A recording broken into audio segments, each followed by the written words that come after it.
Hello, folks. This is Pastor Mike Hoggard, pastor of Bethel Church in Festus, Missouri, and head of prophetic research ministry with a very special edition of the Watchman video broadcast. This is actually the second part of a three-part video series that we're doing based upon Dan Brown's new book, The Lost Symbol. I happen to have a copy of it right here. I read this book from cover to cover, took a lot of notes on it, and people have been asking me what I think about it. Well, I think it's a 500-page brochure for Freemasonry. I think it's an advertisement for Freemasonry. Now, I will admit that I've been studying these things, kind of knowing where Dan Brown was going for a long time. I've been studying these things for several years. And so most of the things that he wrote about in his book didn't catch me off guard, kind of like they did with the Da Vinci Code. So I've been studying this stuff for a while, and I'll tell you that there's a lot of things in here that we tried to uncover in the first video called Freemasonry Symbols Revealed. This one, we're going to deal with the structure and the architecture of Washington, D.C., because that's where the story takes place. We learned in the first video that Masons speak in symbols, and that goes all the way back to Genesis chapter 11, and we'll look at that here in just a little bit. But I want you to kind of get this idea about mystery religions, because I think this whole concept of a mystery religion and the reality that there are secret groups, there are secret cults, there are religions that operate in secret. In fact, I will go ahead and say that I think that every religion in the world, other than true Bible Christianity, is a mystery religion. There's always something about it that most people are never going to know, and they're not going to know because it's concealed from them on purpose. But anyway, Masonry is a mystery religion. It is the new thing is we used to call them secret societies, and they don't come out and say, we're not a secret society. We're a society with secrets. Okay, well then let's reveal what that secret is, and let's look at the symbols that are in Washington, D.C. In the last video, we talked about what those secrets were, and I'm not going to get into the whole thing. You'll have to go back and watch the other video. I'm not going to get into the idea of the DNA and the 46 chromosomes and the body is a temple. I mean, you know all that stuff now because you watched the first video. So I'm going to assume that you know that. And if you don't, then stop it right here, put the other DVD in, and go back and watch it, and then come back and pick it up from this point forward. Because we're going to move forward, and I'm going to show you some things about the street layout of Washington, D.C., the architecture, the buildings, the monuments. We're going to go right into the heart of D.C. itself and find out exactly what it means. You could almost say that Washington, D.C. is a book without words. It is a Bible without words, but it's not the Bible that you and I are familiar with. It is the Bible, it's a secret Bible meant to conceal a secret that will be revealed in due time. Both Masons agree with this, the Rosicrucians, all the secret cults, the New Agers agree with this. But most importantly, the Bible says that all things that are hidden shall be revealed one of these days. By their very definition, Freemasons are builders. They are the offspring of the old stonemasons who built all the big buildings in Europe and the cathedrals in Europe and things like that. But let's go back. In fact, I want to get my Bible out here. Let's go back all the way to the book of Genesis, chapter 11, and let's discern something that God showed me here several years ago about Freemasons and about the roots of their organization. Genesis chapter 11. You remember this is right after the flood, and the whole earth was of one language and of one speech. And it came to pass, as they journeyed from the east, that they found a plain in the land of Shinar, and they dwelt there. Now Shinar is, you probably heard of the Sumerians. That is the land of Shinar. This is the whole area that was Babel and King Nimrod, we find out in Genesis chapter 10. In verse 3, here it is right here. And they said one to another, Go to, let us make brick. Now I want you to think about this. What kind of builders build with bricks? Masons. And burned them thoroughly, and they had brick for stone, and slime they had for mortar. Now you know the whole rest of the story there in Genesis chapter 11. It has to do with the building of the Tower of Babel. Remember that Masons by their nature are builders. And so we look at it was Masons who built the Tower of Babel. It was the Masons who built the great pyramids of Egypt. It was stonemasons who built the great cathedrals of Europe. And without question, it was Freemasonry that influenced and directed the building of Washington, D.C. Now to start, we're going to go way back in history to a man by the name of John Dee. John Dee was a 16th century occultist and was an advisor to Elizabeth I. Now John Dee was demon possessed. He was following after what we refer to in the Bible as familiar spirits. John Dee was trying to get in contact. In fact, he claims that he had contact with angels. And through these angels, he had learned a secret language called the Enochian language. And so John Dee was a master of what is known in the occult world as Enochian magic. Now, in order to understand what makes Washington, D.C. so special, you kind of need to understand a little bit about this whole New World thing. I mean, here it is in Europe, and you have all these occultists springing up all over the place, the Age of Enlightenment and so on. And you have guys like John Dee and Francis Bacon and all these other scientists, pseudoscientists that were looking into occult things and alchemy and things like that. And all of a sudden they're hearing that there's this brave new land that's across the ocean somewhere.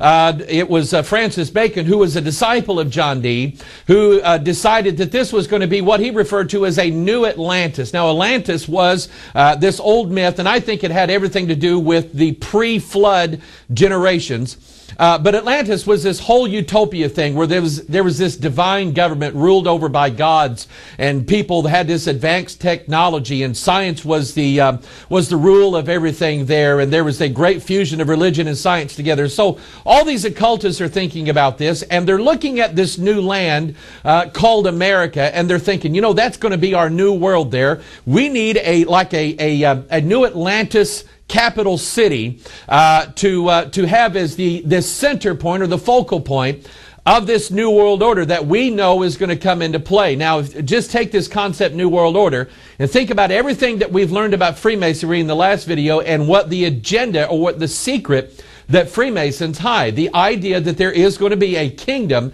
that comes to this earth. They are not part of this earth now. They're going to descend down to this earth. Daniel chapter 2 talks about that. And they're going to mingle themselves with the seed of men. And we'll see some of those things in the layout in the buildings of Washington, D.C.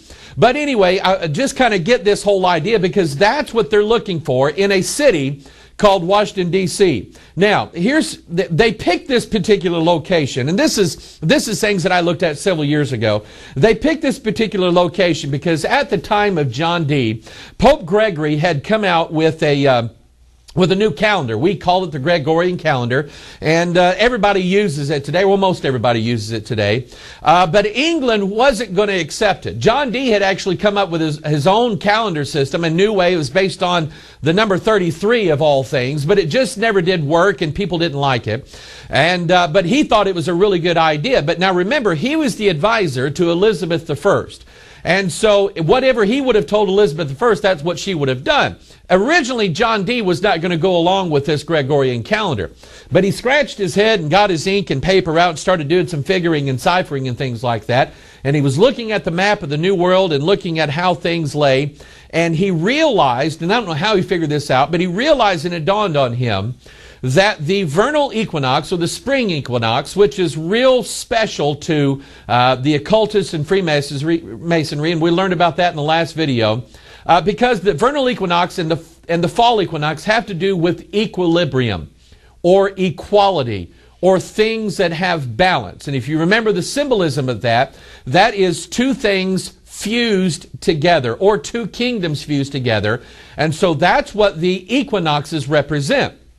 John Dee realized that there was one place in the world, one line of longitude in the world, where on March the 21st, now I'll tell you why that particular date in a minute, but on March 21st, John Dee realized that in a certain location, which we now know is the 77th meridian, we'll talk about that number here, he realized that at that particular place, was on March 21st was when the vernal equinox occurred, and you had exactly 12 hours in the day and 12 hours in the night. And so he is the one that laid the acceptance for the Gregorian calendar, because it put the vernal equinox on March 21st, and in this particular place, which we now know as Washington, D.C., the vernal equinox occurred, giving you 12 hours in the day and 12 hours in the night. Now, The reason why March 21st, I believe, is so significant is that it has a number attached to it.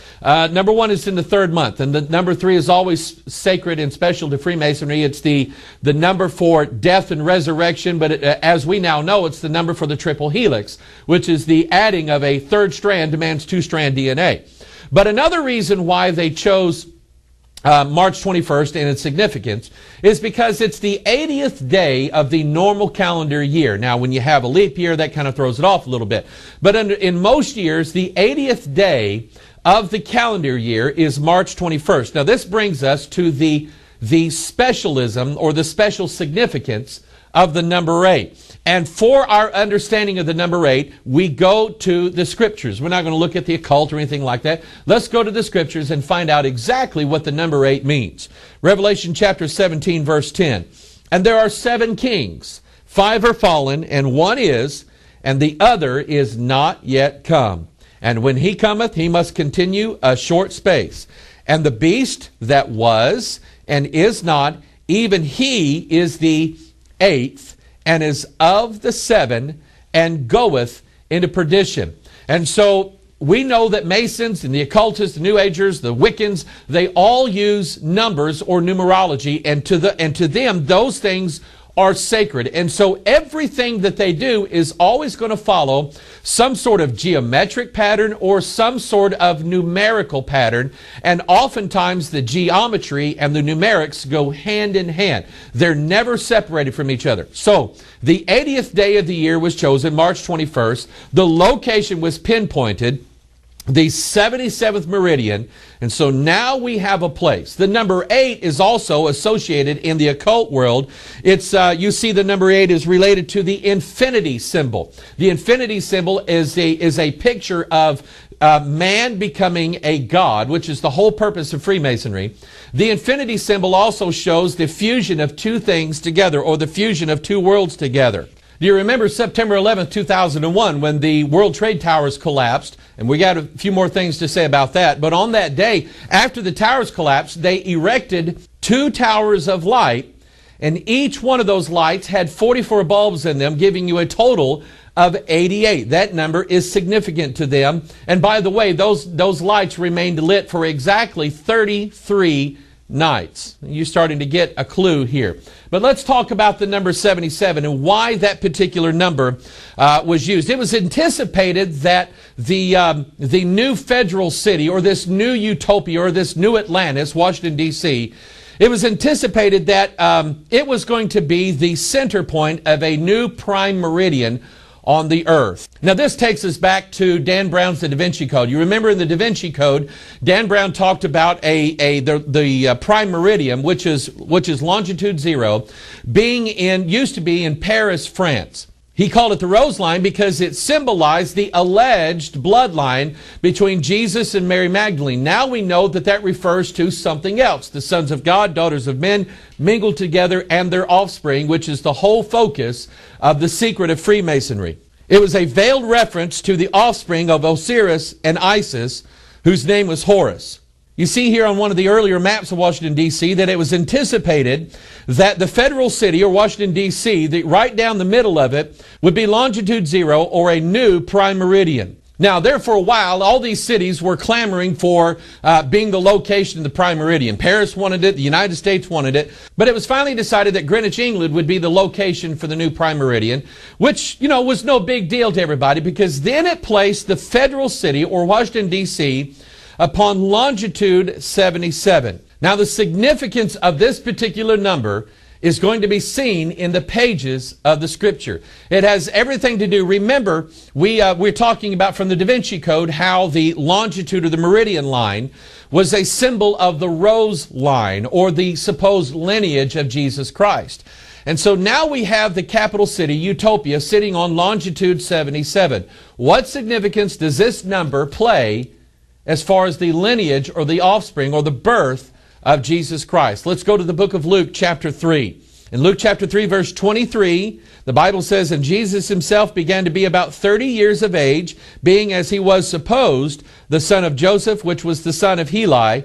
And if we move all the way down, the Bible gives a whole lineage here, and we move all the way down to Luke chapter 3 verse 38, The Bible says which was the son of Enos, which was the son of Seth, which was the son of Adam, which was the son of God. So if you do what I did, and that is you go to your Bible and you count from Jesus to God here in Luke chapter 3, you'll have a total of 77 names in the lineage that produced Jesus Christ. So I want you to get this in your mind, because that number is significant to them. So here we have the capital city, and what we're going to see in this video is all of these sculptures and images and street layouts. They all point to the dawning of a new age and a new world and the birth of a new Christ on the earth. So the number 77 being about the production or the coming of the Messiah on the earth. So here we have a utopia city built on longitude 77.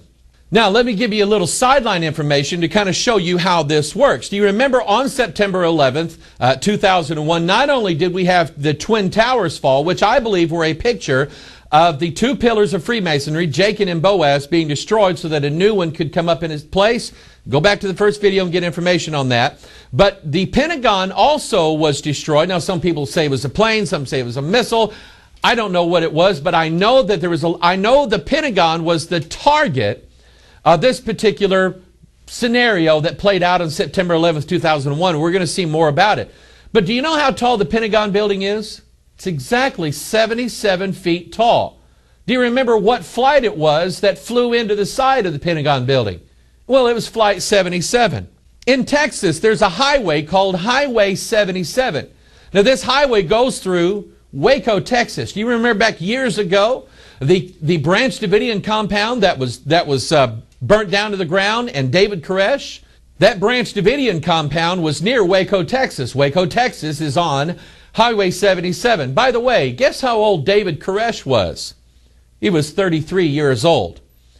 Highway 77 goes northward into Dallas, Texas. In fact, Elm Street, you remember the whole thing about Dealey Plaza where John F. Kennedy was assassinated? On the 11th month, the 22nd day, let's see, that's a number 33 as well. But these three streets that make up Dealey Plaza go into what's called the Triple Underpass, and they'll head and intersect right at Highway 77. Highway 77 then goes northward into Oklahoma City, where you find the Alfred P. Murrah building. Alfred P. Murrah was a 33rd degree Freemason, supposedly bombed by Tim McVeigh, and Tim McVeigh was executed. Guess how old he was? He wasn't 77. He was 33 years old. Now let's look at a tale of two cities. One is called Heavenly Jerusalem. The other city is called Mystery Babylon the Great, the mother of harlots. Now these represent the two opposites that you see all the time in the scriptures. You have, and by the way, let me say this. The word city in the King James Bible is found in exactly 777 verses of the Bible. Now that's interesting because here we have a guy that we're going to talk about in the next video by the name of Aleister Crowley.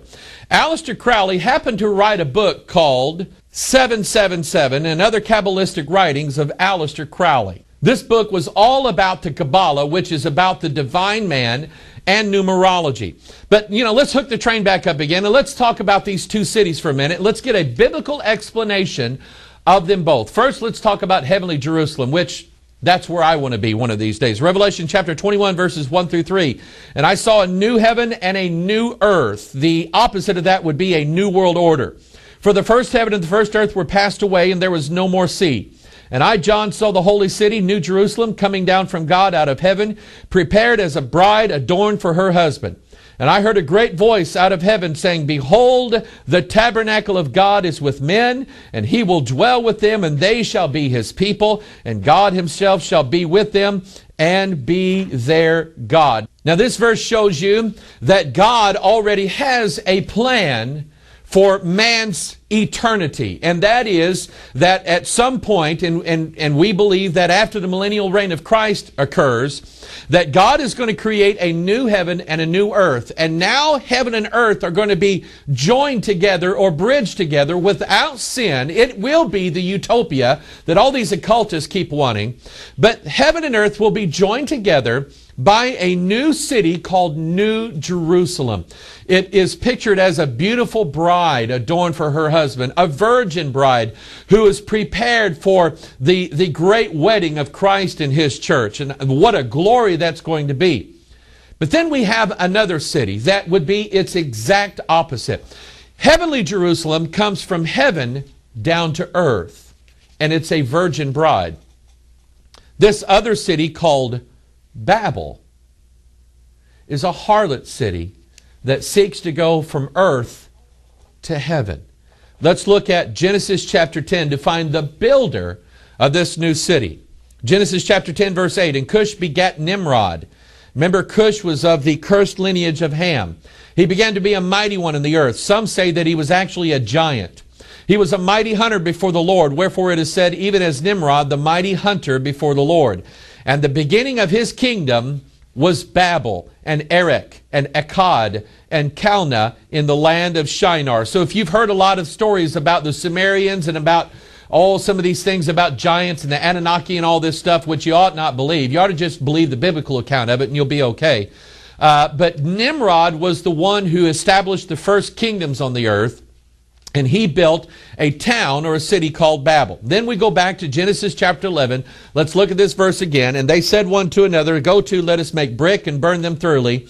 And they had brick for stone and slime they had for mortar. And they said, go to, let us build us a city and a tower whose top may reach unto heaven, and let us make a name, lest we be scattered abroad upon the face of the whole earth. So remember, God has a city that descends from heaven down to earth. God Himself is going to bridge the gap between He and mankind. Mankind, however, led by Lucifer, has a different plan. That is not to let God descend down, but to try to elevate man upward. And so they're going to build a tower, a city and a tower whose top may reach into heaven. That plan is still in existence today. Here is a graphic of an artist's depiction of the Tower of Babel. And here is a photograph of the European Union Parliament building. It is the new Tower of Babel. Now, what we're going to focus on in this video is the fact that I believe that Washington, D.C. was intended to be the capital city, not just of America, but of a new world order. And remember, what better place to build a new world order than in the new world? So here this new land was chosen, and this street was laid out. Now you look at an aerial picture or a map of Washington, D.C., and you see all these lines intersecting all over the place. This was because Washington, D.C. was laid out on the basis of what's called sacred geometry. Sacred geometry is one of those things, there's another term for it called geomancy. It's an effort to use divination or to send a secret message by way of locations or symbols or lines that are upon the earth. Some people refer to them as ley lines.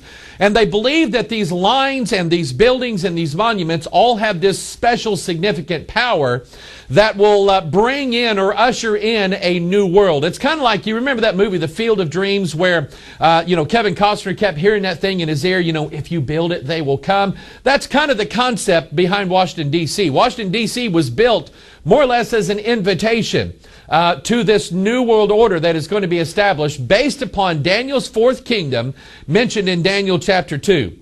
Now, the thing about all these intersecting lines and the street layouts and the map and things like that if you're walking the streets of Washington, D.C., you're driving through them, none of these things really make sense. They only make sense when they're viewed from above. Most people for years who never saw a map of Washington, D.C. didn't know that there was a pentagram there. And we'll see that here in just a little bit.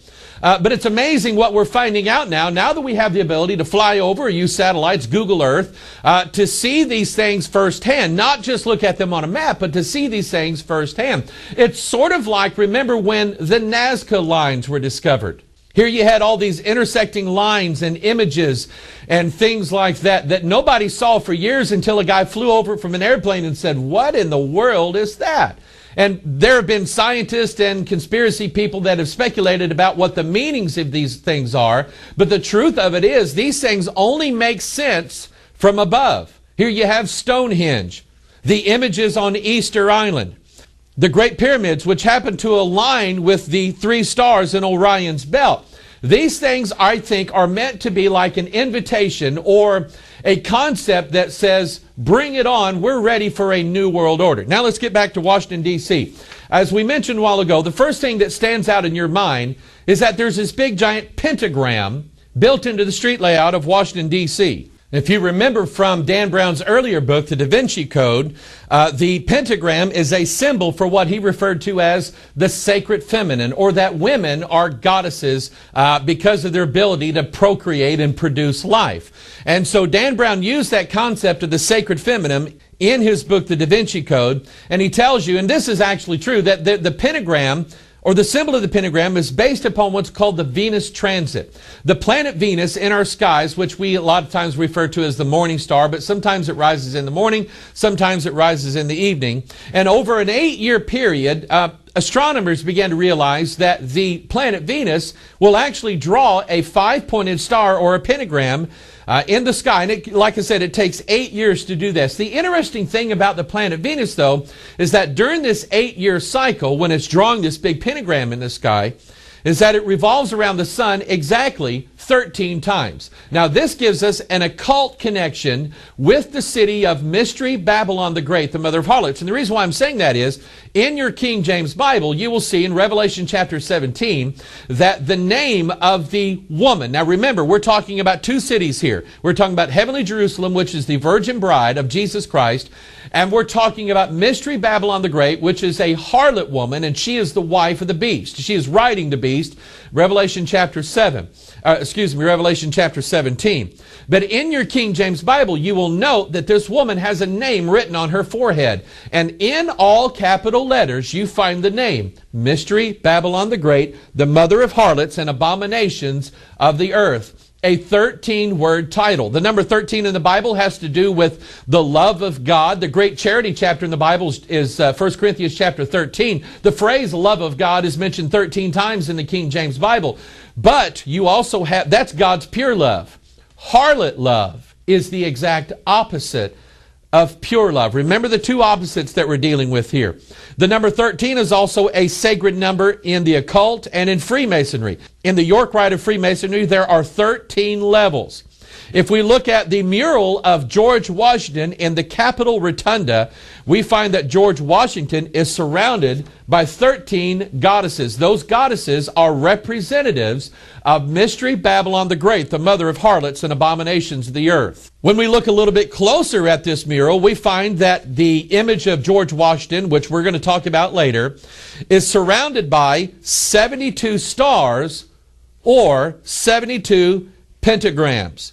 The number 72 is a veiled reference to the pentagram. There are exactly 72 degrees in the exterior angles of a regular pentagram. And in the Kabbalah, which is Jewish mysticism, the Kabbalah is everything that God told the Israelites not to learn from the Canaanites and the Hittites, that they went ahead and learned. And they fused it together into what they knew about Jehovah, and it was the Jewish form of the mystery religion.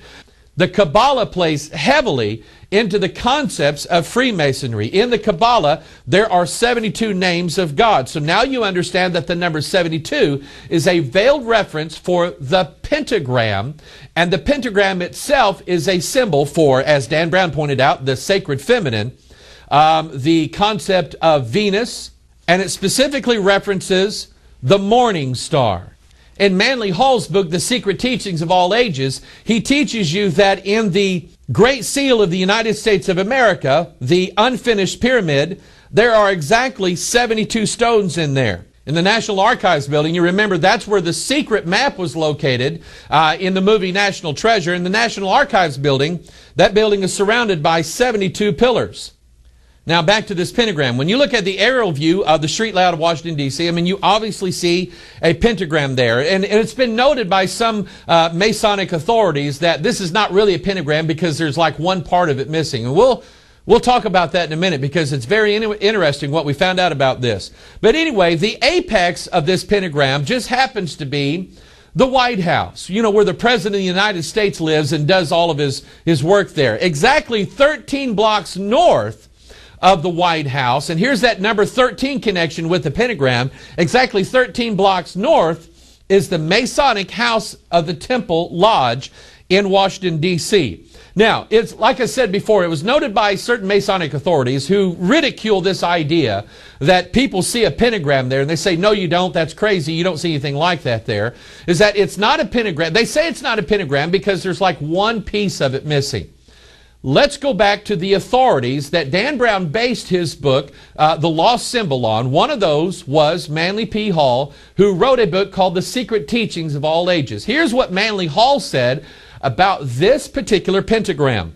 He said, the pentagram is the figure of the microcosm, the magical formula of man. It is the one rising out of the four. The four here that he's talking about would be the four base pairs of your DNA, adenine, guanine, cytosine, and thymine, joining together to make the DNA ladder. Remember, the concept is that they shall mingle themselves with the seed of men, which means that they will add something to man's DNA. So here you have a figure that represents the number 4 with something else added to it. That is the nature of the pentagram.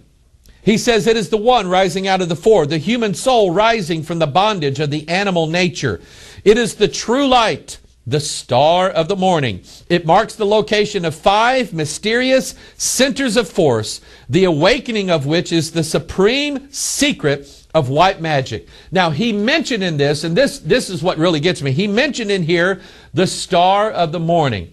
That is a variant of what we see in the King James Bible concerning Lucifer. You know who Lucifer is. He's the dragon, the devil, that old serpent, the deceiver of mankind. He is the one who wants to sit on God's throne and have everybody worship him. And that plan is seen in Isaiah chapter 14, beginning in verse 12. Lucifer is the fallen angel. And what we see in the image of the pentagram, we see a number. That number is the number 5.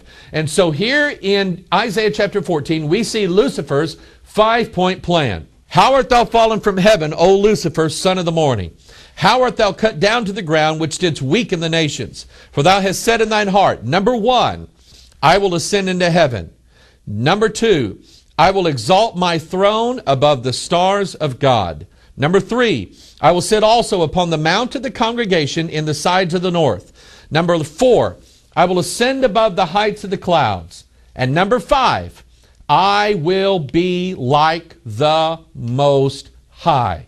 His plan is to ascend into heaven and sit in the throne that God currently sits on right now. That is the meaning, the real true meaning behind the pentagram. So here we have, remember our concept of 2 cities now. We have heavenly Jerusalem and we have Mystery Babylon the Great. Mystery Babylon the Great wants to ascend. She wants to rise up. Her symbol then is the pentagram because it represents the plan of Lucifer to take over the authority away from God in heaven. You remember back in Isaiah 14, it said, how art thou fallen from heaven, O Lucifer? Then we take that concept of the number 5, we go to the book of Revelation when the trumpet judgments are sounding, and we find in Revelation chapter 9, verse 1, the 5th angel sounded, and I saw a star fall from heaven unto the earth, and to him was given the key of the bottomless pit. We talked about that key in the last video.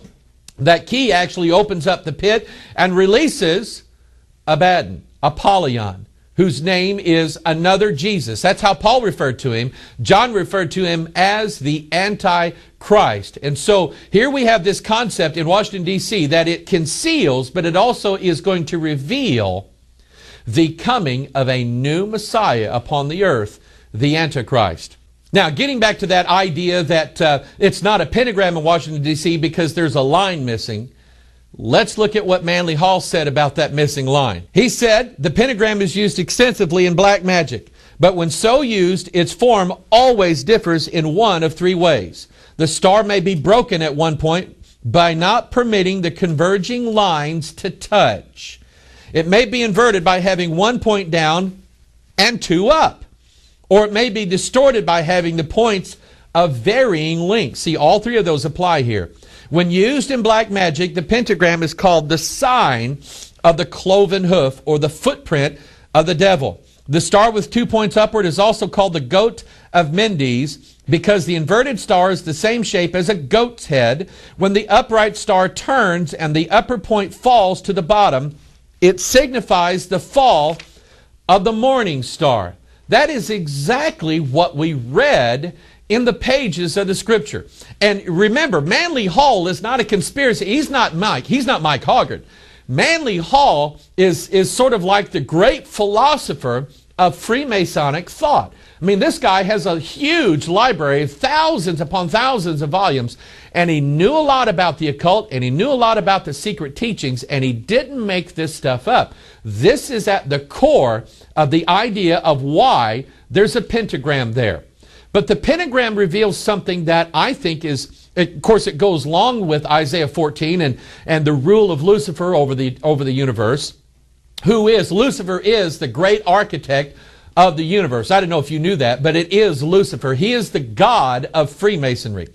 But it also has a more diabolical meaning than that. Remember the whole concept of male and female together, the fusion of opposites, the sons of God mingling with the daughters of men.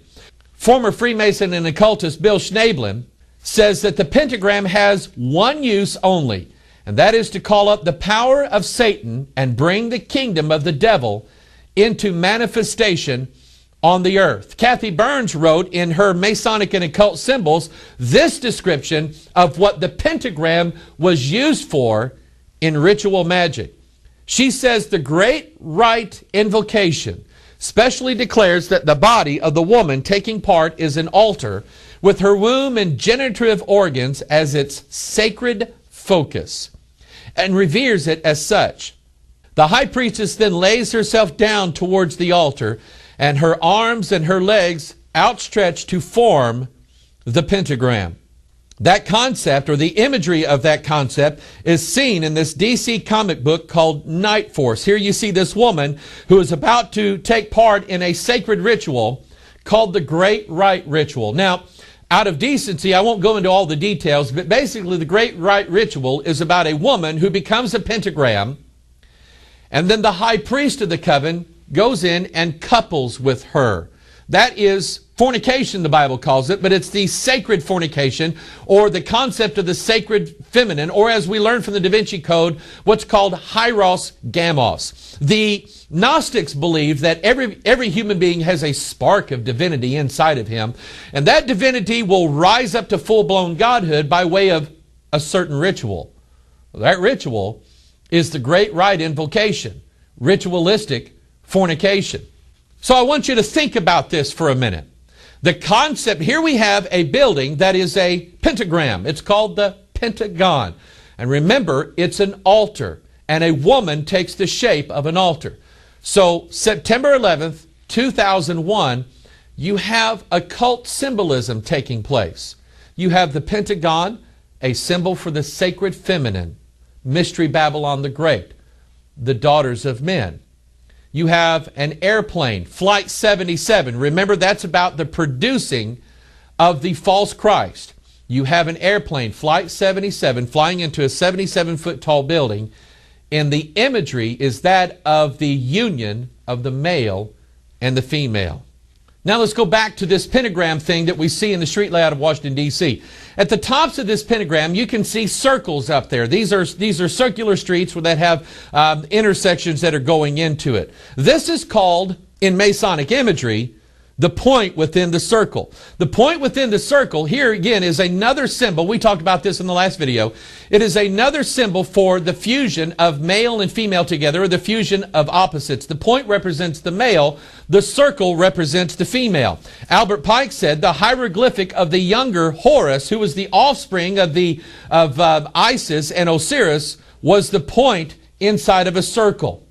Dan Brown gives a very revealing explanation of the point within a circle, which he calls the circumpunct, in his new novel, The Lost Symbol. He says, in ancient Egypt, it was the symbol for Ra, the sun god, and modern astronomy still uses it as the solar symbol. In Eastern philosophy, it represents the spiritual insight of the third eye, the divine rose, and the sign of illumination.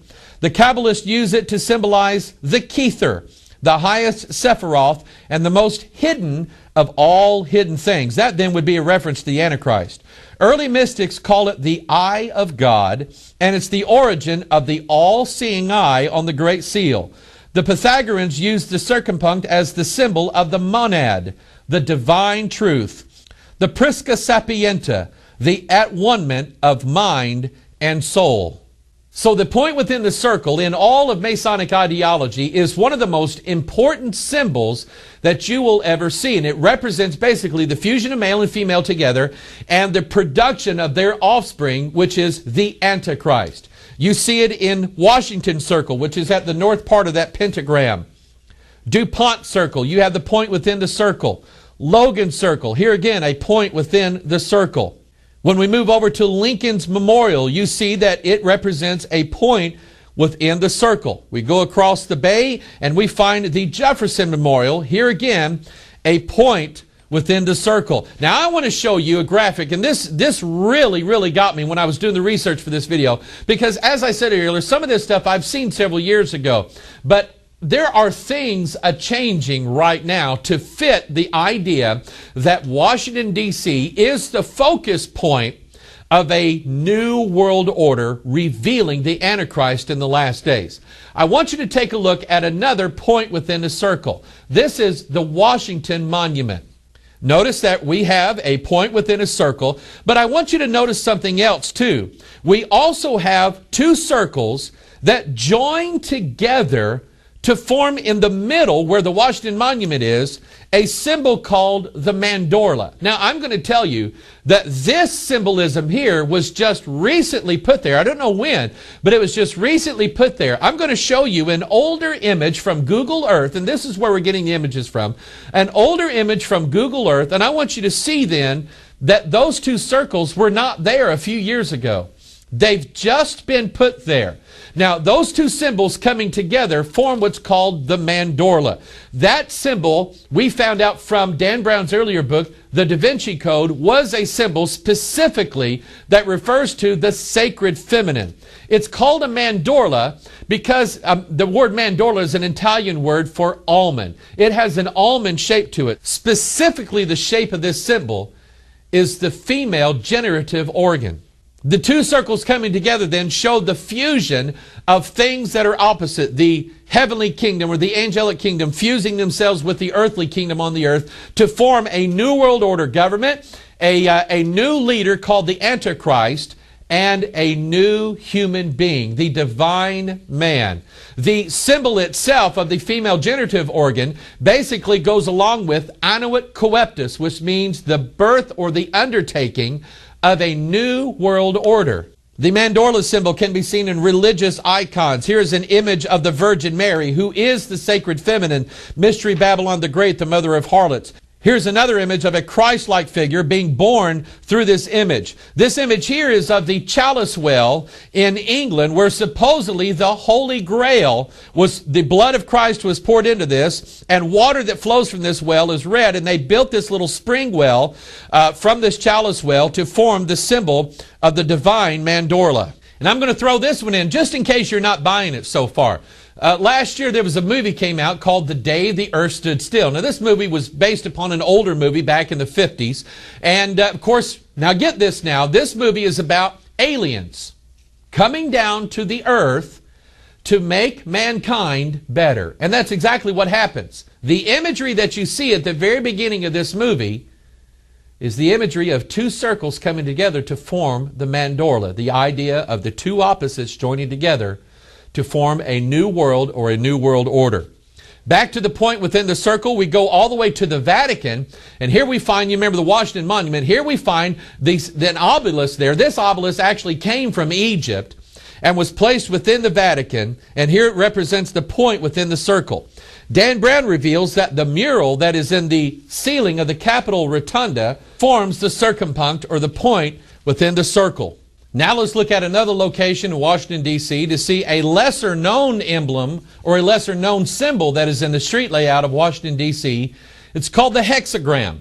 Now a hexagram is basically two triangles that are fused together. One of them is pointing upward and one of them is pointing downward. A triangle in Masonic ideology is a representation of the number 3. So when you have these two triangles formed together, it is a veiled reference to the number 33. Dan Brown brought out in the law symbol that a hexagram symbol can be formed on the Great Seal of the United States of America on the back of a $1 bill. He says that when a hexagram is placed over the pyramid on the Great Seal of the United States, that the points point to letters that are in Anno et Coeptus Novus Ordo Seclorum. Those letters, when linked together, make the word Mason. Now, I don't know if that was actually designed that way or that just happens to be that way, but I will tell you that on the other part of the Great Seal of the United States, we see 13 stars emblazoned there above the eagle's head. Those stars are lined up to form a hexagram. In fact, dealing with the number 13, we have 13 stars. There are 13 rows of stones in the unfinished pyramid on the other side of the Great Seal. You have 13 berries on the vine of the eagle's claw. You have 13 flowers on that vine. You have 13 arrows. You have the phrase e pluribus unum, which has 13 letters in it, but e pluribus unum is a very revealing Latin phrase. And you know what it means. It means out of many, one. This is the concept behind a new world order or a new kingdom that's coming, and it basically represents they shall mingle themselves with the seed of men and be one kingdom. Literally, out of many becomes one. Manly Hall referred to in the Secret Teachings of All Ages that the six-pointed star was a figure for the Philosopher's Stone. The Philosopher's Stone is a veiled reference to the Antichrist and basically is the fusion of the two opposites together that will bring divinity or immortality to mankind. If you remember, when the first Harry Potter book came out, it was titled in this country, Harry Potter and the Sorcerer's Stone. But in Europe and in other places, it was referred to as Harry Potter and the Philosopher's Stone. Manly Hall goes on to say in the Secret Teachings of All Ages, these triangles symbolize the spiritual and material universes linked together in the constitution of the human creature. So Manly Hall is saying that these triangles joined together show the fusion of these two opposite kingdoms, the sons of God and the daughters of men. Now I'm going to show you an overhead picture of Washington D.C. itself. When Charles L'Enfant first laid out the parameters of Washington D.C., the lines formed what we see as a cube or a diamond shape. Now this diamond is divided in half by what is referred to as the point of transformation, and that line is the National Mall, where the Capitol building is and Washington's Monument and all these things that we are going to see in this video. That is the line of transformation. This diamond-shaped figure is actually the two parts or the two triangles of a hexagram. And it shows the fusion of the two kingdoms. One triangle pointing upward, one triangle pointing downward. The fusion of the two kingdoms together, and the center point being the National Mall of Washington, D.C. The hexagram is also a veiled reference to the number 6. And it's in Genesis chapter 6 that we see the revealing of what this kingdom is going to be. Genesis chapter 6, and it came to pass when men began to multiply on the face of the earth, and the daughters were born unto them, that the sons of God saw the daughters of men, that they were fair, and they took them wives of all which they chose. Now the sons of God are the angels, or the fallen angels. Some refer to them as the Nephilim, which means the fallen ones. They are the fallen angels who left, Jude says they left their first estate, and they mated with human women, and they produced offspring. Some people don't believe that, but every mythology and every concept in the world, in all civilizations, they all have a similar story that the gods came in, procreated with human women, and created a super race. They created the fusion of the opposites, or the divine man. And so that is the meaning of the symbol of the hexagram. So when we look again at the street layout of Washington, D.C., you see there an image there, and you can just barely make out the image of the hexagram there. Starting with the Capitol building, working down to a little rectangular park called the Lincoln Square, or Lincoln Park, you can clearly see in the points and the intersecting lines of this street layout here, the emblem of the hexagram. Now, one of the more interesting concepts behind the hexagram, and Da Vinci caught on to this, and he actually, I think he drew a graphic of this somehow, is that if you take two three-dimensional triangles and you put them inside of a globe, the points of those triangles would touch on the outer points or the outer part of that globe, at exactly 19.5 degrees. Now, this number is really interesting to me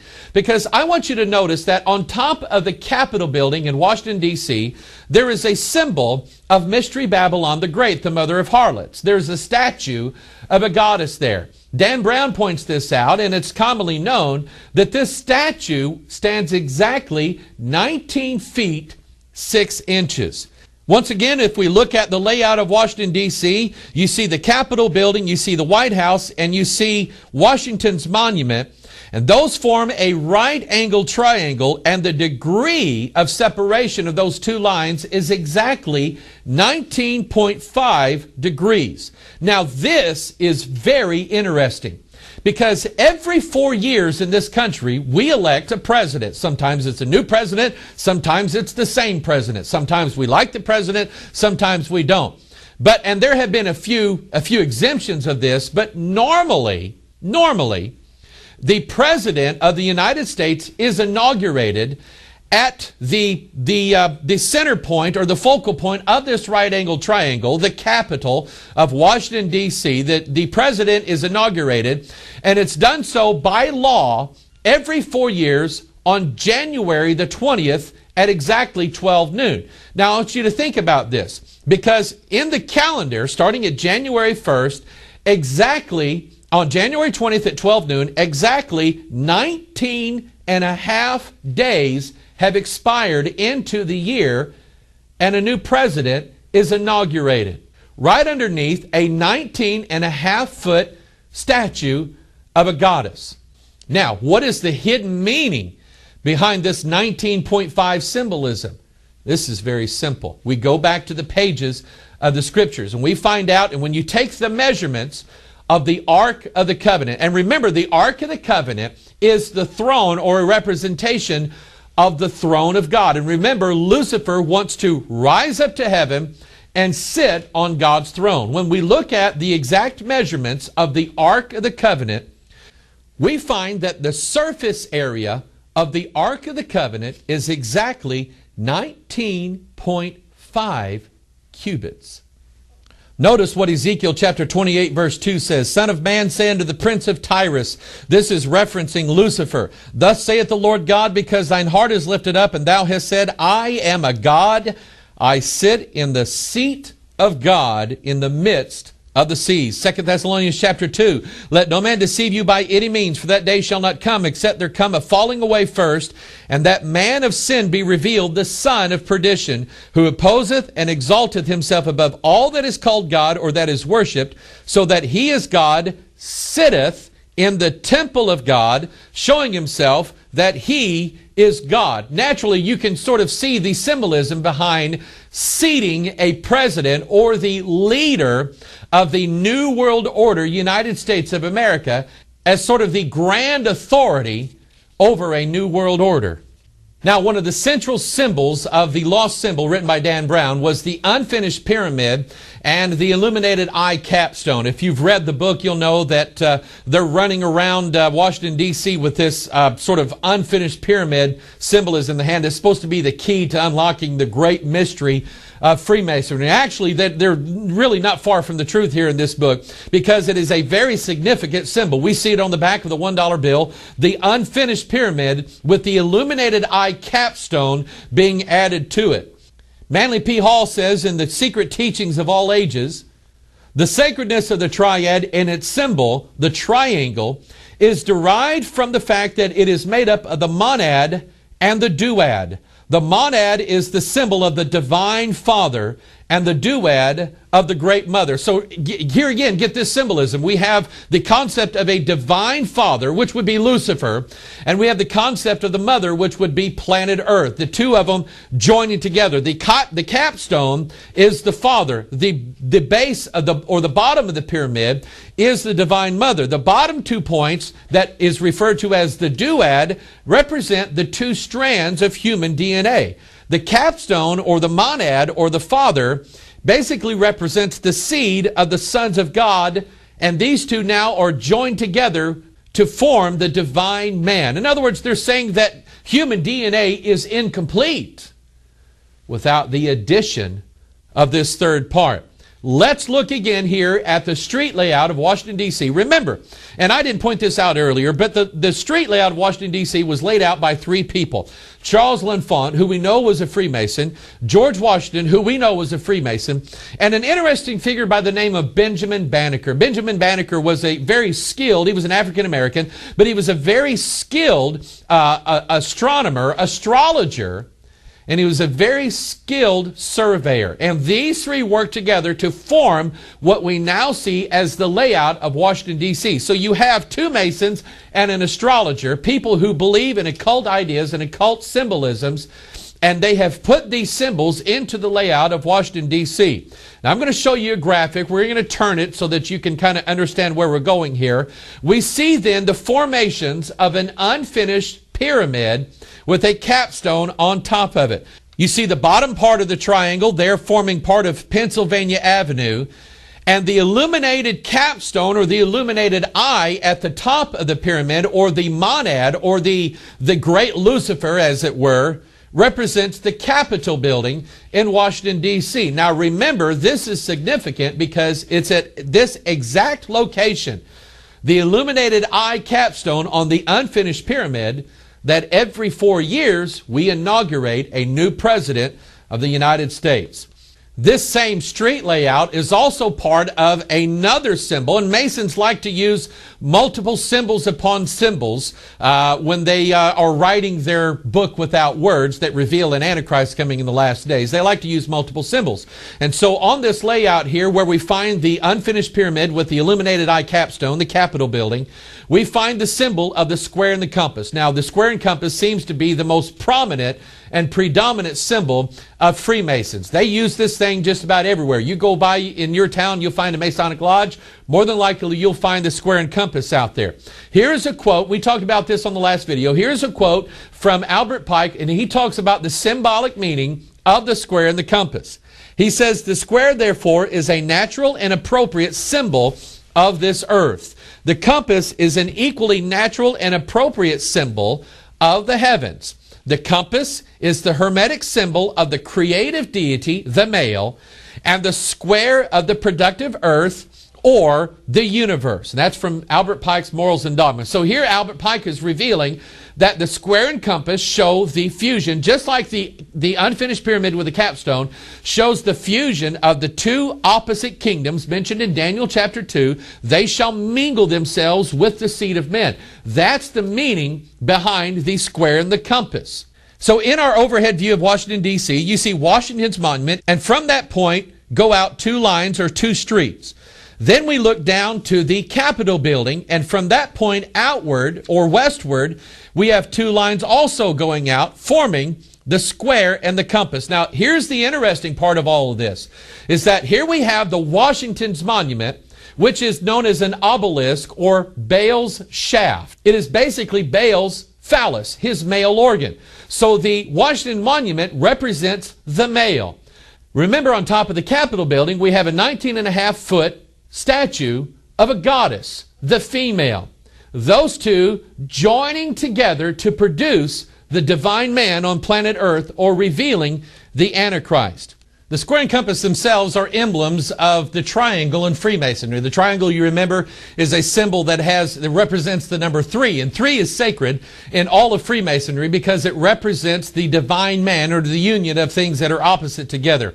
When you go into a Masonic lodge, you will usually find 3 candles there around the altar. These are called the lesser lights of Freemasonry. These 3 candles, or 3 lights, usually in the form of what's called a right-angled triangle, or a Pythagorean triangle. Pythagoras was a philosopher. You remember from the last video, we talked about him. Lived about 500 years before the time of Christ. And he's the one that devised what was called the Pythagorean theorem. The Pythagorean theorem, again, basically goes like this. The square of the hypotenuse is equal to the sum of the squares of the other 2 sides. Hence, a squared plus b squared equals c squared. And let me explain what this means in layman's terms. I'm not a mathematician, but I kind of get this. If you were to take a right angle triangle and take the first line in that angle, which would be line A, and you were to square the length of that line, that would be a squared. The bottom line of that triangle would be line B. If you were to take the length of that line and square it, that would be b squared. If you take A squared, the length of the square of this line and the square of this line, and add them together, then you get the sum of the square of the hypotenuse. A squared plus B squared equals C squared. Now, in all of the mystery concepts and all Freemasonry and everything, here's what they teach about A squared plus B squared equals C squared. A squared is the male, Osiris, which represents the sons of God or the Iron Kingdom. B squared is the female, Isis, the daughters of men, the clay kingdom. Their coming together results in the fusion, which is represented by C squared, or the square of the hypotenuse, which we now refer to as the Antichrist, or Horus, their offspring, the divine man. Looking again at our map of Washington, D.C., we see what's referred to as Federal Triangle. This is where most of the government buildings in Washington, D.C. are located. I mean, you have a bunch of them in there. Some of the most powerful men, not only in our country, but in the entire world, when they go to work every day, they go to work to this little area called the Federal Triangle. Following a line from the White House down to Washington's Monument, from Washington's Monument over to the Capitol Building, and then from the Capitol Building back to the White House down Pennsylvania Avenue, you have what's called the Federal Triangle. This is a right-angled triangle, or A squared plus B squared equals C squared. Here again, most of these buildings are located in the area of C squared, the area that represents the divine offspring of the two kingdoms fused together. And here again, in this imagery, when you have a president of the United States who is inaugurated at the illuminated eye in the capstone at the Capitol Building, Washington, D.C., he is inaugurated there, and then he makes a journey down Pennsylvania Avenue, down the hypotenuse of this triangle, which represents the divine man, going from the Capitol to his home or his office in the White House. Triangles themselves are symbols, sacred symbols in Freemasonry, that represent the divine man, or the birth, the death, and the resurrection of mankind together. That's also symbolic of the phoenix. The phoenix dives into the fire, is killed, and out of the ashes is resurrected a new life or a new divine person. This concept of the number 3 and how it represents all of this is based upon the scriptures. The number 3 actually reveals the man of sin. Back to Genesis chapter 3, remember what Lucifer promised Eve in the Garden of Eden. He told her, he said, "You shall be as gods, knowing good and evil." And what was it that was the representation of her future godhood? It was, Genesis chapter 3, verse 6, when the woman saw that the tree was good for food. That's number 1. Number 2, that it was pleasant to the eyes. Number 3, a tree to be desired to make one wise. She took of the fruit thereof and did eat, and gave also unto her husband with her, and he did eat. So here we have in this fruit the representation of sin. Lust of the flesh, lust of the eyes, and the pride of life. In James chapter 1, we see a scenario here that to me looks like the birth of the man of sin. James chapter 1, verse 15, the Bible says, "Then when lust hath conceived, it bringeth forth sin. And sin, when it is finished," those are the last 3 words spoken by Christ on the cross, "sin, when it is finished, bringeth forth death." We have 3 stages of sin here. So in 2 Thessalonians chapter 2, we have the appearance of who the Bible refers to as the man of sin. "Let no man deceive you by any means, for that day shall not come except there come a falling away first, and that man of sin be revealed, the son of perdition, who opposeth and exalteth himself above all that is." And I want you to follow another pattern here in the scriptures. Here we have the man of sin, who is the total sum of all of mankind's sinfulness. He is the Antichrist. In other words, God is giving to mankind exactly the wages that they earned. The wages of sin is death, and that's who this man represents. He represents death to the entire world. But anyway, follow this pattern in verse 4. "Who opposeth and exalteth himself above all that is called God." That's the first reference. "Or that is worshipped, so that he as God," number 2, "sitteth in the temple of God," number 3, showing himself that he is God, number 4, a reference to the 4th kingdom in the book of Daniel, chapter 2. Now, getting back to this thing we referred to earlier, Jewish mysticism called the Kabbalah. I've read a few pieces of Kabbalah literature, and it is like really, really hard to get. I mean, the sentences don't even make sense sometimes. And I'm just reading this stuff and I'm going, I don't figure this out. Most people spend their entire life trying to figure out principles like the Kabbalah and Freemasonry. Bill Schnabelin talked about how, he got into everything trying to receive the Holy Grail or the final illumination, and he was working himself to death to get it. He didn't get it in any of those. He found it in the Lord Jesus Christ. But anyway, the Kabbalah talks about the divine man, or the Adam Kadmon, they refer to it, the union of man and God together. And we already know what that means and what it symbolizes. But they have the thing called the Tree of Life.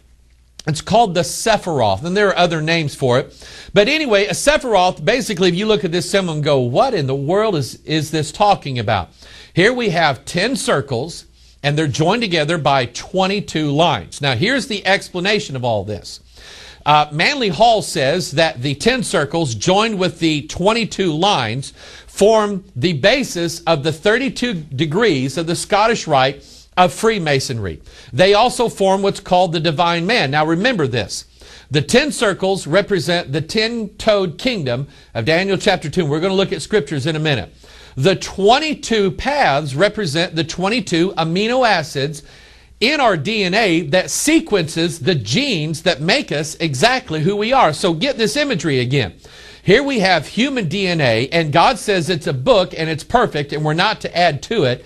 And yet added to the human DNA sequence are these 10 kings, or these 10 circles that are fused together with them. And Manly Hall says that forms the 32 degrees of Freemasonry. Let's look at the scriptures and see what the scriptures say about these 10 circles. Daniel chapter 7.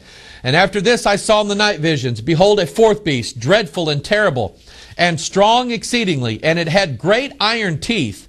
It devoured and brake in pieces, and stamped the residue with the feet of it. And it was diverse from all the beasts that were before it, and it had 10 horns. Now the iron teeth represent the iron kingdom that Daniel spoke about in Daniel chapter 2. Revelation 13, and I stood upon the sand of the sea, and saw a beast rise up out of the sea, having 7 heads and 10 horns, and upon his horns 10 crowns, and upon his heads the name of blasphemy. Those circles in the Sephirah are represented, or are called the crowns. Revelation chapter 17, verse 12, and the 10 horns which thou sawest are 10 kings, which have received no kingdom as yet, but received power as kings 1 hour with the beast. Then Daniel chapter 2, verse 42. And the toes of the feet, remember there are 10 toes, were part of iron and part of clay. So the kingdom shall be partly strong and partly broken. And whereas thou sawest iron mixed with miry clay, they shall mingle themselves with the seed of men, but they shall not cleave one to another, even as iron is not mixed with clay. So here we see the biblical account here of what these 10 circles represent. They represent the 10 kings fused together into man's DNA, his 22 amino acid sequencing that makes the genes that make up you and I, fused together to make this new divine man. This same concept is seen then in the logo of the United Nations. Here you have the logo of the United Nations, and you have 32 rectangles that are inside these concentric circles. The point inside the middle of these, or the center point inside the middle of these, would be the 33rd point representing the Antichrist. Remember in the last video we saw Ben-Hadad and these 32 kings that were coming together against God's people. That is exactly what you see in the United Nations logo. The Central Intelligence Agency uses a symbol that is similar to this. It is the symbol of the rose compass. A rose compass typically has 32 points in it. The CIA has this symbol, and notice here that the former director of the CIA, George Herbert Walker Bush, who used to be a member of the Skull and Bone Society, stands in the center point of this rose compass, which represents the 33rd point. Now, I don't believe that George Herbert Walker Bush is the Antichrist, but you see the imagery here. The rose compass was revealed in Dan Brown's previous book, The Da Vinci Code, as a symbol for the rose line, or the fusion of what he said, Jesus and Mary Magdalene, which we now know to be a veiled allegory of the sons of God mingling themselves with the daughters of men and producing a divine race of supermen on the earth. The rose compass on maps refers to that. You typically have a rose compass. You typically have 32 points going into the 32 cardinal directions on planet Earth. And the interesting part about all this is that usually on the north part of most rose compasses on a map, especially older maps, is a symbol called the fleur-de-lis, which is a symbol for the triple helix, or the three-strand DNA. Now, the interesting thing about this is that it's always on the north, and the north is the precise location, according to the Scripture, of the coming of this fourth kingdom. Jeremiah chapter 1, Then the Lord said unto me, Out of the north an evil shall break forth upon all the inhabitants of the land. Jeremiah chapter 4, 6 and 7, Set up the standard toward Zion, retire, stay not, for I will bring evil from the north, and a great destruction. The lion has come up from his thicket, and the destroyer of the Gentiles is on his way. Remember when we saw that overhead image of the entire structure of Washington D.C., we saw that there was the fusion of two triangles together, and one of those triangles pointed directly north along the 77th meridian. One of the stars that can be seen in the night sky is called Polaris, or the North Star. It is a fixed star. Stars were always used to navigate, and the North Star was very important because it was always in the same place no matter where you were in the earth, and no matter when, you could always find the North Star, and it was in the same place. It was always directly north. Going around the North Star is a constellation called Draco, or the dragon. It looks like a winding, writhing dragon or a serpent. Cutting Edge Ministries put out a video called Riddles in Stone. Dan Brown mentions the same thing. Maybe he got it from Riddles in Stone. Is that the interesting thing about the cornerstone laying ceremonies of the Capitol building, the White House, and Washington's monument, these cornerstone ceremonies came under the sign of what's called Caput Draconis, which means the head of the dragon. And under this particular sign, and I don't understand a lot about astrology, but I know that every now and then one set of stars or one set of this kind of conjoins with another set of that, and you have this great illuminated thing in astrology. I don't study astrology too much, but I will tell you that Dan Brown mentions and Riddles in Stone mentions that these two images of the head of the dragon and Virgo, which is the woman, coming together, that these cornerstone laying ceremonies of these buildings in Washington, D.C. always fell under the sign of the dragon fused together with the virgin, the sons of God and daughters of men being brought together.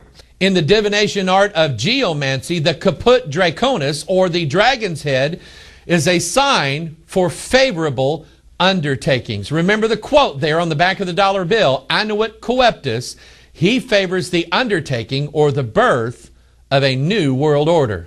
Now getting back to the image of the Sephiroth, or the Kabbalistic tree of life, I want you to take a good look at this old rendering here of the Sephiroth of the tree of life, and I want you to notice a little bit of imagery here along the sideline. There on the two sides of this, you have two pillars. Those represent Jachin and Boaz, which we now know represent the 23 pairs of chromosomes that we have in all of our cells where our DNA is stored.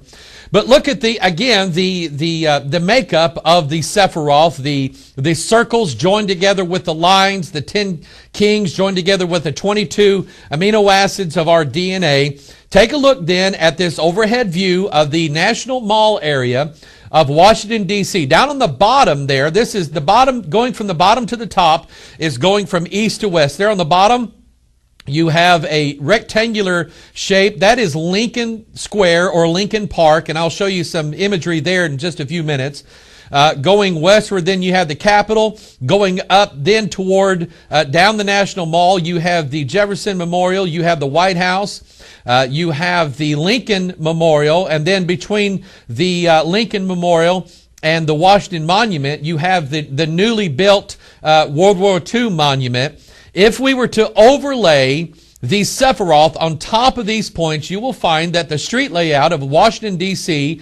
forms precisely the Sephiroth or the Kabbalah tree of life. The idea that the two kingdoms are going to be fused together is recorded for us right in the street layout of Washington, D.C. Now let's go down to the ground a little bit, and intermingled with all of these street layouts and these concentric circles and these corresponding lines, a lot of these places are marked. A lot of the buildings, a lot of the locations that we've seen already are marked with statuary. I mean, it just seems like Washington, D.C. has more statues than the Vatican. I mean, they've got statues of just about everybody famous in America. They've got them depicted somehow, some way in Washington, D.C. The interesting thing about this, and I'm not going to do a full representation of all these statues, but the interesting thing about several of these is that they seem to indicate the same principles that we've been seeing throughout this video. The fusion of opposites, a male figure, a female symbol, and then their offspring or their son representing the Antichrist or the divine man. The two kingdoms fused together. In the statue of James Buchanan, you have a male god on one side and a female statue on the other, with James Buchanan right in the middle of them. This represents Osiris, Isis, and Horus. The same principle that's behind the right-angled triangle you find exactly in this layout here. Now let's take a look at the Boy Scout Memorial, and I want to thank our good friends at Cutting Edge Ministries for providing some of this, number one, the background research, and number two, some of the footage that you're seeing here, because they've done a pretty good job, and I recommend their videos as sort of background into what we're looking at here, particularly the video called Riddles in Stone. But you see here the Boy Scout Memorial. Now, the Boy Scouts were started by a man by the name of William Boyce, who was a 33rd degree Mason. The symbol for the Boy Scouts of America is the fleur-de-lis, which we now know is the symbol for three-strand DNA. In the Boy Scout Memorial in Washington, D.C., you find this scene present. Here you have a statue of a man, a statue of a woman, and a little Boy Scout seemingly as their offspring, forming the sacred triangle. Again, Osiris, Isis, and Horus, those two coming together to form the new offspring or the new man. We look at Lincoln Square. We mentioned it earlier, part of the Sephiroth formation. And here in Lincoln Square, you have a picture, of course, a statue of Abraham Lincoln, the male.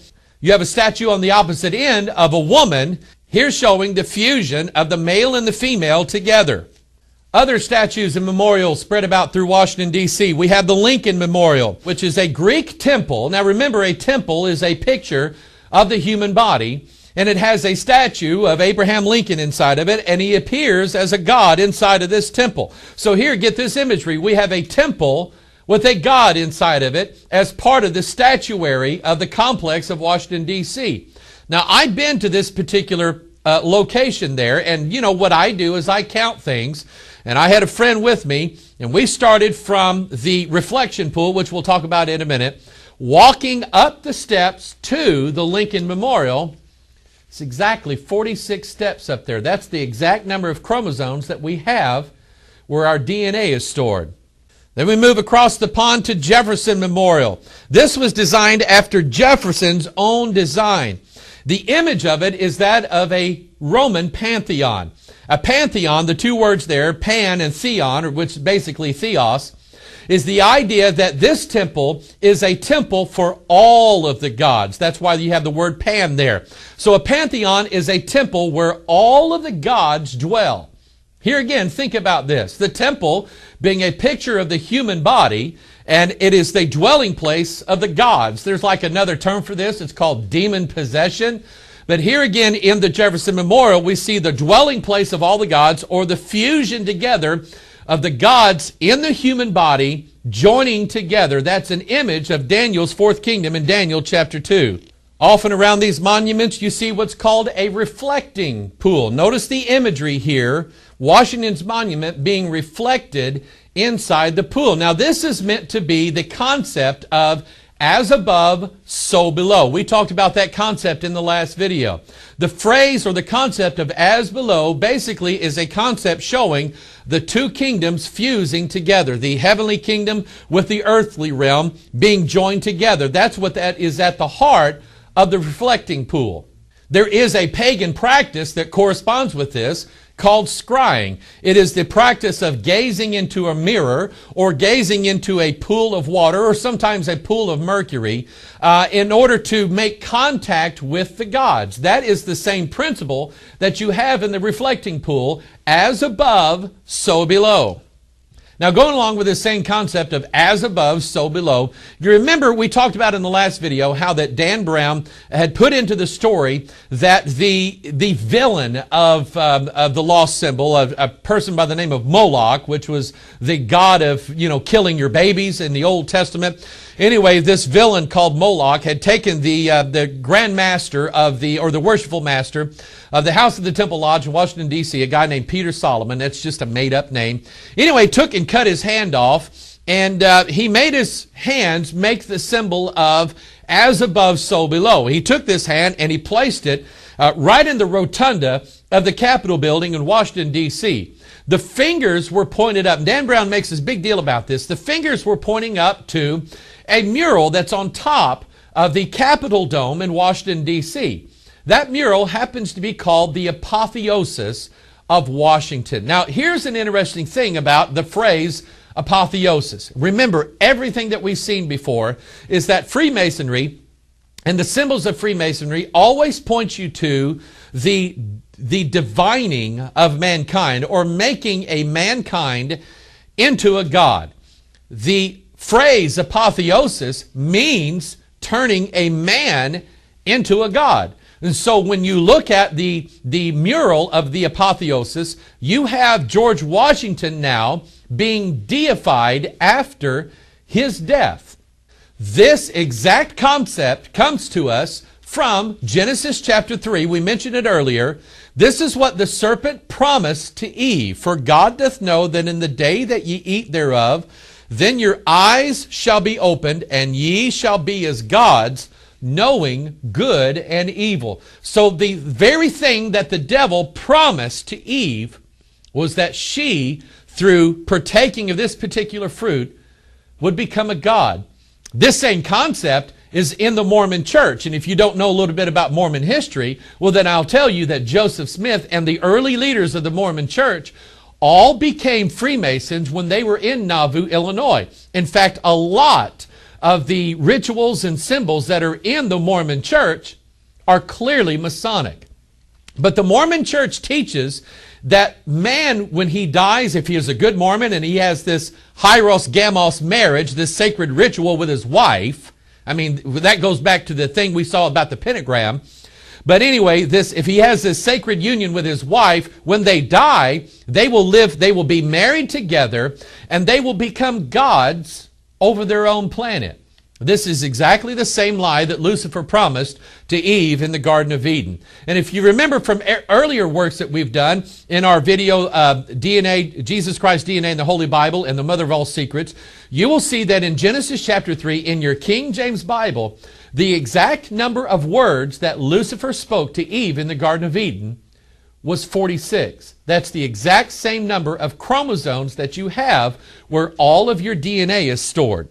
Getting back to this mural, the Apotheosis of Washington, you see here, we're going to flip it around a little bit so you can see that Washington is surrounded by 13 goddesses. Remember, that's Mystery Babylon the Great, the mother of harlots. They're holding a banner that says E pluribus unum. Now, we sort of adopted that as the whole theme of our country. You know, all these people from all over the world coming into the United States of America.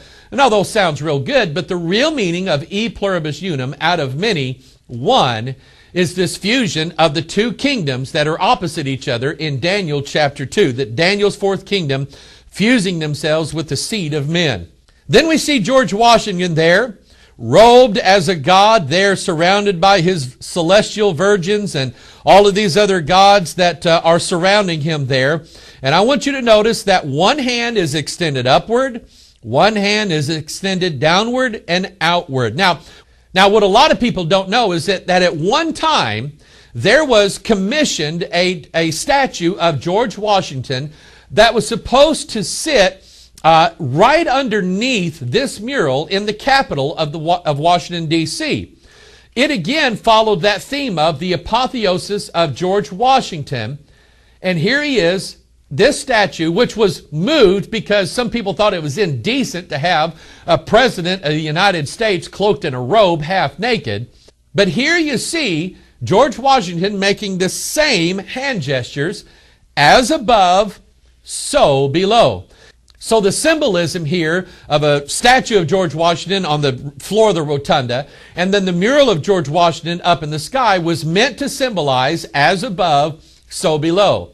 But a more curious element of the gestures that Washington is making, both in this statue and in the mural in the rotunda, is that they mirror exactly the image of the god of the Knights Templar called Baphomet. Baphomet is the fusion of opposites. He is male and female together. He is part man and part beast together. He is light and darkness fused together. One hand points up, one hand points down. And you see there the symbol. He has male and female parts on his body. And you see, of course, also there the symbol of DNA. Now let's look outside of the Capitol building. The Capitol of the United States of America is probably one of the most recognized symbols, not only in this country, but in the entire world. A lot of times you'll be watching newscasts, and when they're doing a story about politics in Washington, generally they will show you an image of some kind of the Capitol building of Washington, D.C. Most people don't know the nature of why this building was designed the way it was. We've already seen with Lincoln's Memorial and Jefferson's Memorial that they were modeled after early temples. Well, the Capitol building is no different. The Capitol building, or at least the top part that you see there with the columns, that was designed to represent the temple of the goddess Vesta. The Temple of Vesta was the home of, you've probably heard of, the Vestal Virgins. They were the forerunners of nuns in the Roman Catholic Church. The goddess Vesta was the goddess of the hearth and fire. Now, something that you don't see, and I caught on to this when I was doing the research for this, is that I noticed that in most renditions of the Temple of Vesta, they were pretty much most noted by the circular structure, and especially the columns or the pillars that supported it. What we see in the Capitol building, however, is slightly different. We see not only the circular structure of the outer part of the building, but we see a massive dome sitting on top of it. That dome, according to Manly Hall, represents the human skull. He says the exact science of human regeneration is the lost key of Masonry. For when the spirit fire is lifted up through the 33 degrees or segments of the spinal column and enters into the domed chamber of the human skull. So Manly Hall reveals that the domed chamber on the top of the Capitol building represents the human skull. Remember from the last video, we found out that the skull is a symbol or an emblem of the Antichrist. So I want you to get this imagery. Here again, once again, we're seeing the fusion of the opposites. We have the columns, the 72 columns that go around the top of the Capitol building. That represents the temple of the goddess, Vesta, the female. We have the domed skull on top of it. That represents the male, or Osiris, as it were, the sun god. Those of them fused together into one temple or one building that is the Capitol. Here again, this exact imagery is seen in St. Peter's Basilica in the Vatican. One of our traditions that we have in this country is that when a president dies and is laid to rest, he is generally taken to, here again, we follow the sequence here. In the case of John F. Kennedy, John F. Kennedy's body was taken first to the White House, then it traveled that sacred path of Pennsylvania Avenue. Remember, the hypotenuse of the right-angled triangle representing the divine man. Kennedy's body was taken down Pennsylvania Avenue, taken to the Capitol to sit in the rotunda directly underneath the apotheosis of George Washington. The symbolism here is obvious. Here we have the body of a dead president or a dead person that there is hopes that he will live again. This is a picture of the Antichrist who is in the pit, and he is going to be revealed by being released out of the pit one of these days. So the imagery of as above, so below being seen when a president lies in state in the rotunda of the Capitol of Washington, D.C. Now remember earlier we referred to the House of the Temple Lodge in Washington, D.C. This is the headquarters for the southern jurisdiction of the Scottish Rite of Freemasonry. Its location is exactly on the 77th meridian. Now remember, that number and that line of longitude represents the birth or the revealing of the Antichrist. Its street address is 1733 16th Street. There's that number 33 again.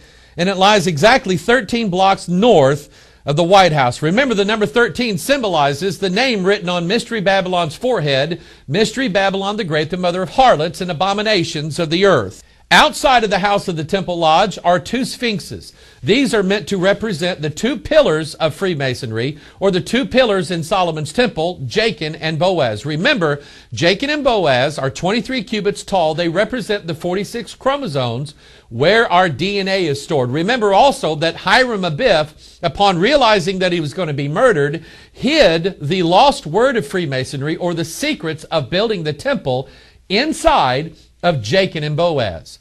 These two pillars of Jachin and Boaz are figured as sphinxes, which is a fusion of man and beast together. This most sacred lodge to Freemasons in America is referred to as a temple. Remember, the temple is a picture of the human body. In fact, on the outside door of this lodge, it says, Masonry builds its temples in the hearts of mankind.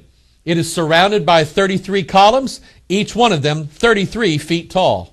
The building itself was designed to model one of the seven wonders of the ancient world, the Mausoleum of Halicarnassus. It is a step pyramid on top of a Greek temple. It is also a picture of a triangle sitting on top of a square that we see in the Mason's apron. Albert Pike says that the pyramid represents the heavenly realm, and the Greek temple below represents the earthly realm, or the female. Literally a body that is the fusion of heaven and earth. It is the temple of the godhood of man. And as we discovered in our last video, you remember there are 33 columns on this Greek temple. There are 13 steps on this pyramid. This corresponds with the 33 degrees of the Scottish Rite of Freemasonry and the 13 degrees of the York Rite of Freemasonry. When those two numbers are added together, you end up with the number 46, the exact number of chromosomes where our DNA is stored. This House of the Temple Lodge is mirrored in other buildings across the country. It is seen in the Civil Courts Building in St. Louis, Missouri, the Soldiers Memorial in Indianapolis, Indiana, and the City Hall of Los Angeles, California. When you enter the door of the temple, you're entering the atrium of the temple. Surrounding this atrium are decorative swastikas. A swastika is an ancient symbol for transformation. Actually, the swastika is meant to represent the X chromosome. And notice that on this X, or this cross, you have lines that are pointing in opposite directions, showing the fusion of opposites in the X chromosome where our DNA is stored. These swastikas are also seen as part of the outer decoration of the Masonic Temple in St. Louis, Missouri. Also emblazoned on the wall in the atrium of this building is a giant cross, or an X, representing the X chromosome. You might remember that this also was the symbol for Adolf Hitler's Nazi party, the swastika. And you have to think about what kind of spirit was leading Adolf Hitler, and what were they trying to do in Germany. Remember, Hitler was all about a master race, an elevated manhood. Once you got rid of all the creepy people that he referred to, like Jews, then you could have the supreme master race. And we know for a fact that a lot of Hitler's scientists were working on genetics. A swastika emblem is also seen in the layout of the airport in Denver, Colorado, that is called the New World Airport. Now, the main part of the House of the Temple Lodge is, of course, the temple room. Now, this is where all the initiations and all the ceremonies take place in this particular lodge. I've been in this room. They'll take you on a nice little tour. You go up a set of steps, and there's a bust of Albert Pike. And then on both sides of you, and I recognized this as soon as I got there, was what's called the winding staircase. This, of course, is said to be a model of the winding staircase that was in the Temple of Solomon. But Masonry also uses the winding staircase in its imagery as the, quote, path of initiation or the journey of illumination, the path to man's godhood. This, of course, this winding staircase is just a picture or a symbol for the winding ladder of man's DNA. And so naturally, I'm standing there looking at these two winding staircases and I'm going, okay, I understand this. There's two of them. And as I began to walk up those steps, I was counting. There are exactly 23 steps on each side of this winding staircase, total 46. The exact number of chromosomes in the human body where the DNA is stored. This winding staircase takes you into the temple room. Now, I've been in this room, and its ornate design just staggers your mind. As you walk into the room, the first thing that you see beyond the altar, which is the center point of the temple, you see the throne of the worshipful master, which, of course, represents the Antichrist. It just happens to be a throne that is 33 feet tall. Opposite of this throne is a pipe organ. Now, it took me a while to figure this one out, but I think I got it. Ezekiel chapter 28 gives us a description of Lucifer in his pre-fallen state. Notice what is said concerning Lucifer. Thou hast been in Eden, the garden of God. Every precious stone was thy covering. The sardius, topaz, and the diamond, the beryl, the onyx, and the jasper, the sapphire, the emerald, and the carbuncle, and gold. The workmanship of thy tabrets and of thy pipes was prepared in thee in the day that thou wast created. I believe these pipes are a symbol of Lucifer, the fallen angel himself. When you stand directly in the center or at the altar of the temple room, you see above you a giant glass ceiling. Now, Dan Brown referred to this in the lost symbol, and that thing is real. That is to allow the illumination of the gods into the house of Freemasonry. And it also is the symbol of as above, so below.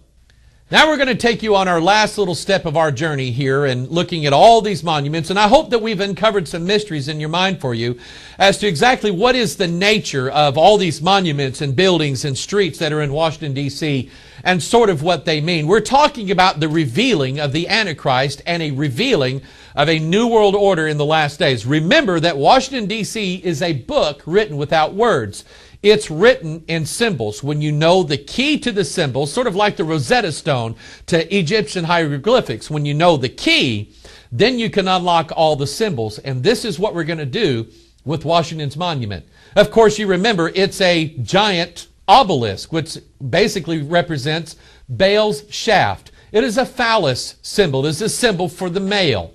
As we mentioned earlier, a lot of these buildings in Washington, D.C. were laid in a Masonic cornerstone ritual. The cornerstone of Washington's monument was laid on July 4th, 1848. Now that is exactly, here's this number, 72 years after the signing of the Declaration. Remember, the number 72 is a veiled reference to the pentagram. If you were to take the date 7/4/1848, that equals 32. That is the 32 paths of the Sephiroth, or the 32 degrees of Freemasonry. Even if we were to go back to July 4th, 1776, we take the numbers 7 for the month of July, 4 for the day, 1776. Those numbers added together also equal the number 32. Here to me now is one of the most interesting aspects of the monument called Washington's Monument, that giant obelisk that sits in the dead center of everything that is Washington, D.C. The structure itself, the height of it, is exactly 555 feet tall. To me, this is significant because remember, everything in Masonry is pointing you to the opposite of Jesus Christ, the 77th meridian, and all these images that we've seen so far. In your King James Bible, God showed me this several years ago. The exact number of times that the name Christ is mentioned in the King James Bible is exactly 555.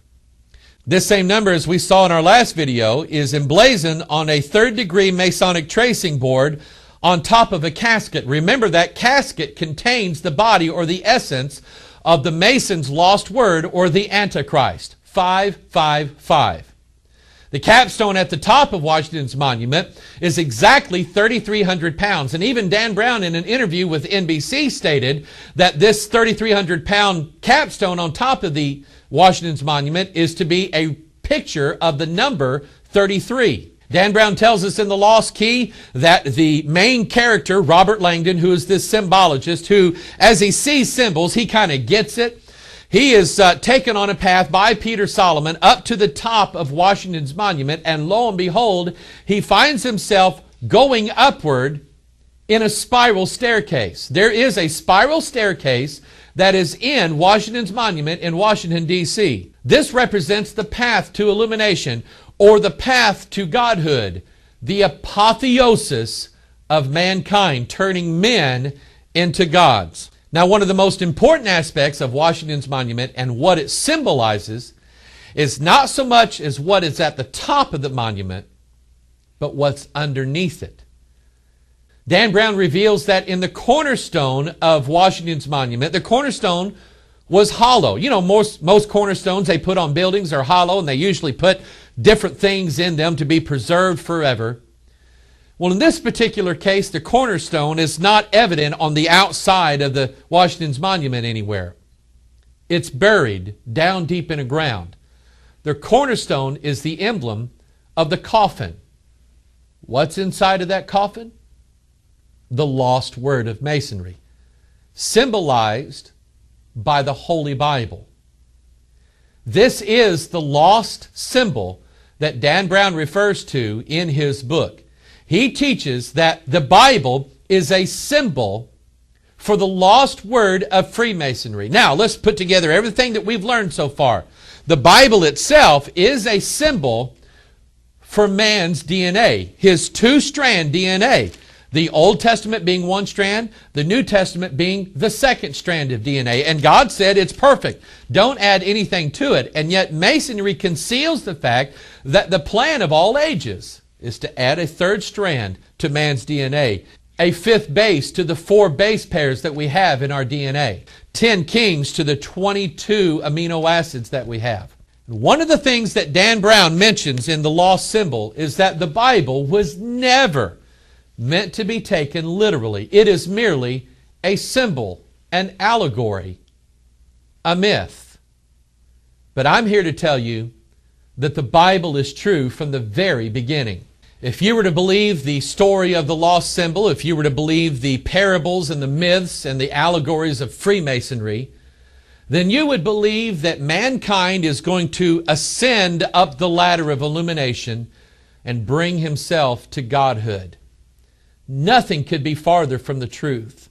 Man is incapable of being any more than just a man. Remember those X chromosomes that I've been showing you throughout this video? That X chromosome is a perfect picture of the cross of Jesus Christ. You see, Jesus died on a cross because God knows that man would never be able to ascend the steps into godhood on his own. One must come and do it for him, and that one was Jesus Christ. Jesus himself said in John chapter 3, as Moses lifted up the serpent in the wilderness, even so must the Son of Man be lifted up. And Romans 6:23 says, for the wages of sin is death, but the gift of God is eternal life through Jesus Christ our Lord. 1 Peter chapter 1 verse 23, being born again, not of corruptible seed, but of incorruptible, by the word of God, which liveth and abideth forever. The question may be in your mind, is the Bible literal? Is it, as Dan Brown and Freemasons say, simply an allegory or something that is not true? You have to decide whether you're going to believe the Bible is to be the truth of the Word of God, or is to be a bunch of stories and myths and fables about how we can elevate ourselves. And this goes back to the beginning, what we talked about the two cities. Washington, D.C. represents the city that is on the earth, the Tower of Babel, Babylon itself, Mystery Babylon the Great, the mother of harlots and abominations of the earth. However, God has a better way. His city, heavenly Jerusalem, descends down from heaven to bridge the gap between sinful man and a sinless God. And that is only accomplished through the cross of Jesus Christ. Keep these things in mind. If you want to study Freemasonry, study Freemasonry. But if you want to look at the